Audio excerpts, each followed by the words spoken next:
अस्सलाम वालेकुम। नमरूद, जिसको अल्लाह ताला ने बेशुमार नेमतें अता की, लेकिन इसने बजाय नेमतों की शुक्रगुजारी के अपने रब होने का दावा कर दिया। तफसीर बिन कसीर में है कि नमरूद बादशाह का पूरा नाम नमरूद बिन कन्नान बिन साम बिन नूह था। उसका पाया तख्त बाबुल था। उसके नसब में कुछ इख्तलाफ भी हैं। हज़रत मुजाहिद ने फरमाया है, दुनिया की मशरक मगरब की सल्तनत रखने वाले 4 हुए, जिनमें से 2 मोमन और 2 काफिर, हज़रत सुलेमान बिन दाऊद और हज़रत जुल्करनैन, और काफिर में नमरूद और बख्त नसर।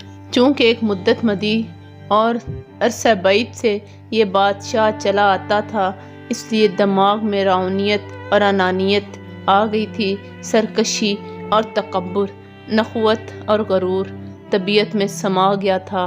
बाज़ लोग कहते हैं 400 साल तक हुकूमत करता रहा था। तफसीर बिन कसीर।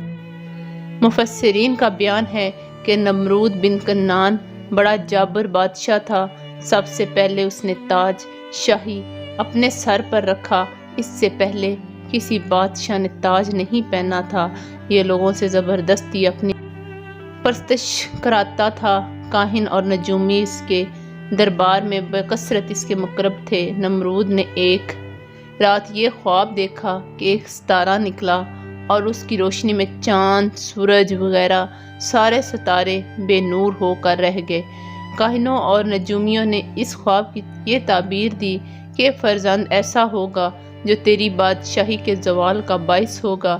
ये सुनकर नमरूद बेहद परेशान हो गया और उस हुक्म दे दिया कि मेरे शहर में जो बच्चा पैदा हुआ वो कत्ल कर दिया जाए और मर्द औरतों से जुदा रहें। चनाचा हज़ारों बच्चे कत्ल कर दिए गए, मगर तकदीर रात इलाही को कौन टाल सकता था।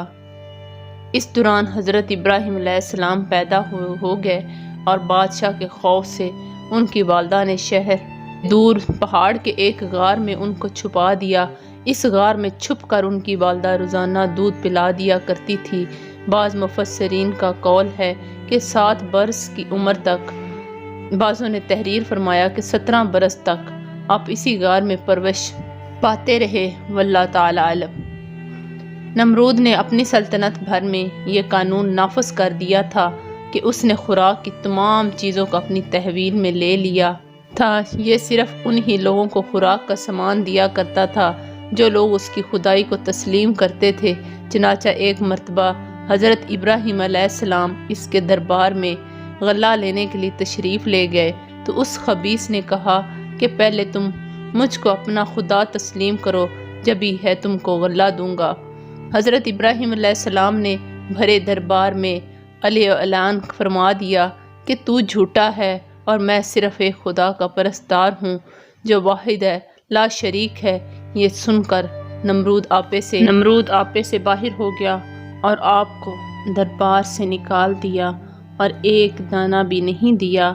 आप और आपके चंद मुत्तबईन जो मोमिन थे, भूख की शिद्दत से परेशान होकर जहां बलब हो गए। इस वक्त आप एक थैला लेकर एक टीले के पास तशरीफ़ ले गए और थैले में रेत भर कर लाए और खुदावन कद्दूस से दुआ मांगी तो वह रेत आटा बन गई और आपने उसको अपने मुत्तबईन को खिलाया और ख़ुद भी खाया। फिर नमरूद की बढ़ गई कि उसने आग को आग में डलवा दिया, मगर वो आग आप पर गुलजार बन गई और आप सलामती के साथ इस आग से बाहर निकल आए और अली ऐलान नमरूद को झूठा कहकर खुदाए वन ला शरीक लाहो की तौहीद का चर्चा करने लगे। नमरूद ने आपके कलमा हक से तंग आकर एक दिन आपको अपने दरबार में बुलाया और हस्बे ज़ैल मुकालमा ये सूरत मुनाजरा शुरू कर दिया। नमरूद, ए इब्राहीम, बताओ तुम्हारा रब कौन है जिसकी इबादत की तुम लोगों को दावत दे रहे हो। हज़रत इब्राहीम, ए नमरूद, मेरा रब वही है जो लोगों को चलाता है اور مارتا ہے۔ نمرود: یہ تو میں بھی کر سکتا ہوں۔ چنانچہ اس وقت اس نے 2 قیدیوں کو جیل خانے سے دربار میں بلایا۔ ایک کو موت کی سزا ہو چکی تھی اور دوسرا رہا ہو چکا تھا۔ نمرود نے پھانسی پانے والے کو تو چھوڑ دیا اور بے قصور کو پھانسی دے دی اور بولا کہ دیکھ لو کہ جو مردہ تھا میں نے اس کو جلا دیا اور جو زندہ تھا میں نے اس کو مردہ کر دیا۔ حضرت ابراہیم علیہ السلام سمجھ لیا کہ نمرود بالکل ہی احمق اور نہایت گھمڑ آدمی ہے جو جلانے اور مارنے کا یہ مطلب سمجھ بیٹھا۔ اس لیے آپ نے اس کے سامنے ایک دوسری بہت ہی واضح اور روشن دلیل پیش فرمائی۔ چنانچہ آپ نے ارشاد فرمایا